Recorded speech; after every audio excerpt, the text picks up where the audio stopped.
வணக்கம் அன்பான சொந்தங்களே. நறுக்கென்று 4 வார்த்தை உங்களுடன் நகுலா சிவநாதன். இன்னைக்கு நாங்கள் என்ன விடயத்தை பேச போகிறோம்டா, இந்த கொட்டி இருக்கிற சினோ பற்றி உங்களுக்கு சொல்லுவோம். அதாவது இந்த ஐரோப்பிய நாடுகளில இது ஒரு பனிக்காலம். இந்த பனிக்காலத்தில் சினோ, அதாவது பனிகள் விழுந்து கொண்டு இருக்கும். பனிப்புகார்கள், பூம்பனிகள் எல்லாம் கொட்டி கொண்டிருக்கும். அதையெல்லாம் ஒரு குறிப்பிட்ட இந்த பனிக்காலத்தில் மட்டும்தான் அவற்றை காண முடியும். பாருங்கள், அந்த பனிக்கட்டிகளை பார்க்கும்போது வெள்ளையாக இருக்கின்றது. அந்த வெள்ளை ஒரு தூய்மைக்கு அடையாளமாக சொல்லலாம். வெள்ளை தூய்மையாக இருக்கின்றது. அதுபோல எங்களோட வாழ்க்கையிலும் நாங்கள் நேர்மையாக, உண்மையாக, தூய்மையாக இருக்க வேணும் என்பதை அதை காட்டி நிற்பதை பார்க்கின்றோம்.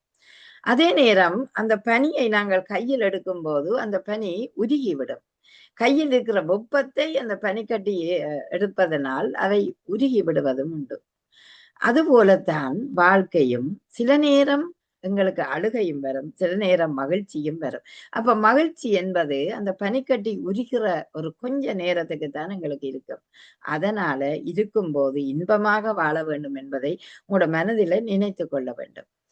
எங்களுக்கு இலவசமாக கிடைப்பவை சூரிய ஒளி, நீர் இப்பொழுது காசாகத்தான் இருக்கின்றது. ஆனாலும் இந்த நிலத்தில இருக்கிற காற்று, காற்று மொழியும் எங்களுக்கு எப்போதுமே இலவசமாகத்தான் கிடைக்கும்.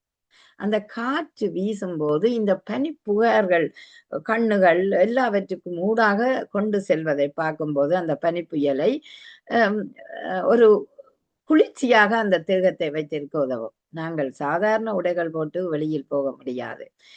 ஜக்கெட்டுகள் எல்லாம் போட்டு, தொப்பி எல்லாம் போட்டு அந்த பனி சூழல்ல போகும்போதுதான் எங்களுக்கு அந்த பனியின் உணர்வை அறியக்கூடியதாக இருக்கும்.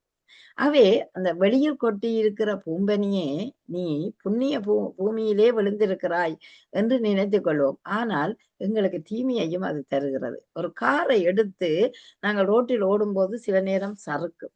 எங்கட காலையும் அந்த பனிக்கட்டி மேலே வைக்கும்போது உருகுற பனிக்கட்டி எங்களை வீழ்த்தி விடுவதும் உண்டு. ஆகவே பாதைகள் சீரும் சகதியுமாக இருப்பதை பார்க்கின்றோம். இப்படி வரைக்கும் எங்களுக்கு அது தீமையாகத்தான் இருக்கிறது. ஆகவே சில நேரம் அந்த பனிகள் வீழ்வதனால் எத்தனையோ நோய்களை தடுக்கக்கூடியதாக இருக்கிறதாம்.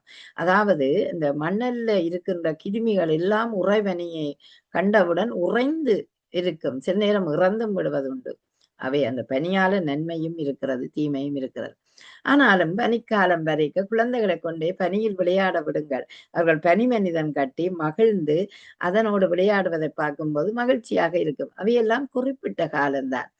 கடந்த வருடம் பனிக்கட்டிகளை நாங்கள் பார்க்க முடியாது. இந்த வருடம் மட்டும்தான் விழுந்து கிடக்கிறது. ஆகவே காலங்கள் போனால் மீண்டும் அவற்றை நுகர முடியாது. எனவே இருக்குங்காலத்துல அவற்றை பார்த்து மகிழ்ச்சி அடைவதோடு மட்டுமல்ல, உங்கள் மனங்களையும் ஒரு மகிழ்ச்சிப்படுத்துங்கள். காலம் பொன்னானது, நேரம் மிக பெருமதி மிக்கது. ஆகவே அந்த பொன்னான காலத்தை நீங்கள் அனுபவித்து வாழ வேணும். வாழ்க்கை என்பது அப்படித்தானே, அனுபவித்து வாழ வேணும். நீங்கள் நன்றாக அனுபவித்து வாழுங்கள் என்று இந்த பனிக்கட்டியை பார்த்தவுடன் எனக்கு வந்த சிந்தனை இவையாக இருக்கின்றன. வெள்ளப்பனியை வேகமாய் கொட்டுகிறாய், அள்ளி நுகரும்போது ஆனந்தம் எனக்குள்ளும் இருக்கின்றது. கிள்ளி பாருங்கள், அள்ளி பாருங்கள், அதன் மகிழ்ச்சியை நீங்களும் அனுபவிப்பீர்கள். நன்றி, வணக்கம்.